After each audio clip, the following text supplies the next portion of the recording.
Hey folks, Bob Ferguson here again.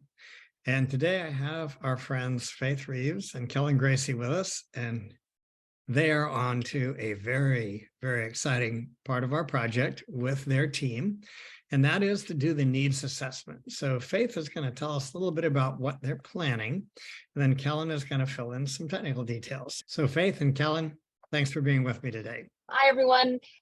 We are picking up where we left off from May 10th. We had a great group right at the end of the session that, three of us in that group were farmers, and Kellen was in that group, and Alex Taylor was in that group. We had four of us in the group were farmers. We had some great insights around what was actually causing some of the gaps. We had some gaps in farmers access, in market access, in producers access, and so we realized we need a needs assessment.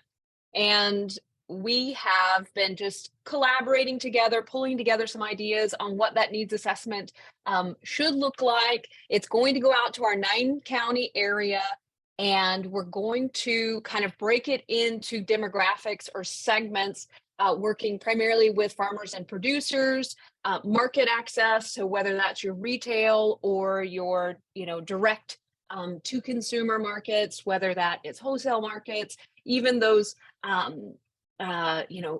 aggregators and transporters.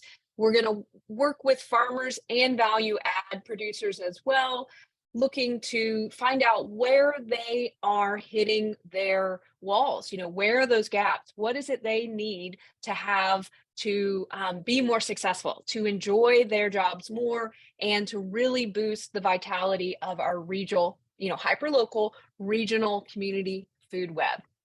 And so there is some wonderful work that Ken Meter has put together, checking out his website at crcworks.org. There's some wonderful surveys that he's taken over the years, and we're gleaning some of those touch points from those previous year's surveys to find out, what are we really interested in knowing? And so we're looking at, personal food production. Yes, that backyard garden is important. Those home gardens are our greatest wellness tool. Yes, we want to see individuals being able to get that going for themselves, but really those small acreage holders in our community, those, market growers, what are they producing? Human quality food, direct to consumer access. Where are the gaps there? Is it processing? Is it transport? Is it cooling, aggregation?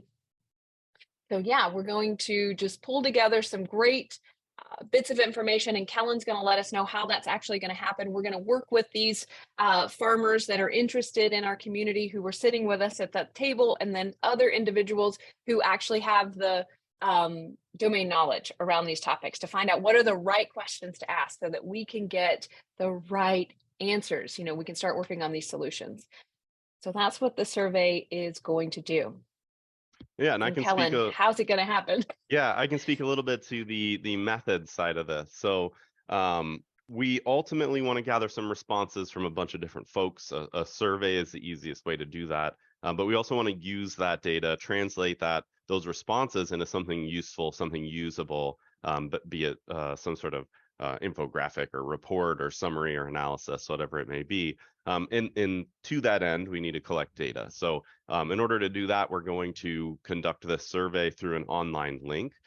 So one way folks can help is actually, we need to get as many pieces of contact information as possible. So our data vendors out there took a run at what Southeast Iowa and these 9 counties might look like in terms of registered business information that they could scrape up for us and hand to us so we could contact these folks, and they found the data to be very lacking. So we're going to have to do this ourselves. We're going to have to do the outreach ourselves, coordinate all this on the ground. And quite frankly, I think that makes more sense because we'll get more interaction, more engagement with people with a handshake and a face-to-face conversation with folks.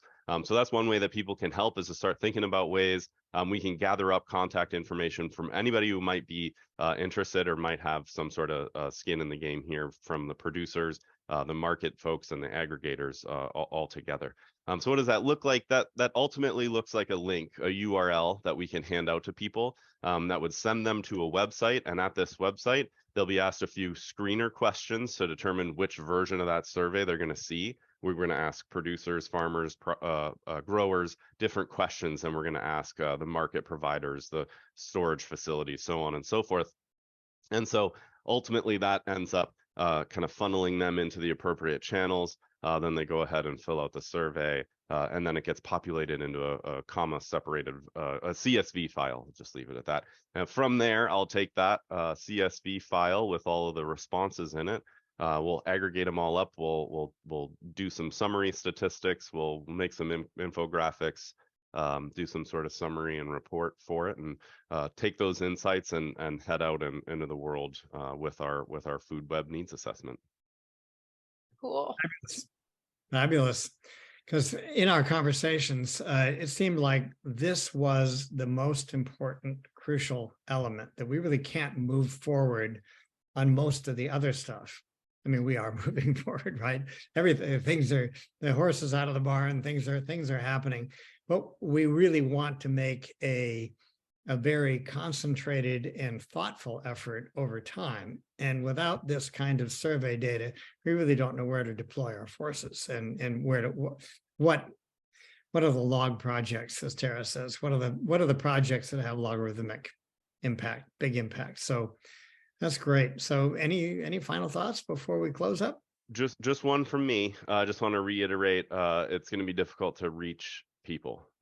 So we need that contact information. So that's going to be our kind of one of our next steps, is to figuring out how to get all of that together, and how to get people these links. So if there's anyone out there with an idea about how to reach as many people as possible that are in this space, more than open ears at this point.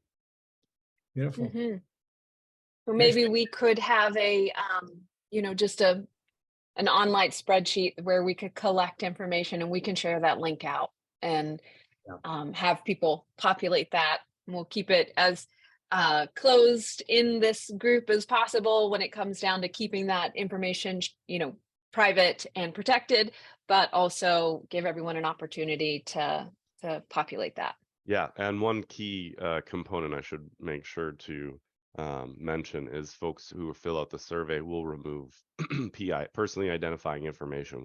We're going to strip that out. So I'm not going to. It'll be anonymized. Yes, it'll be anonymized. So your name will not be attached to your response, and so on and so forth. Yeah. That's great. This is going to be fun. So we'll be working over the next coming weeks, getting these questions worked out for each category. And then just keep your eyes on the emails from Bob, because he'll be sending out some links where you can share those out.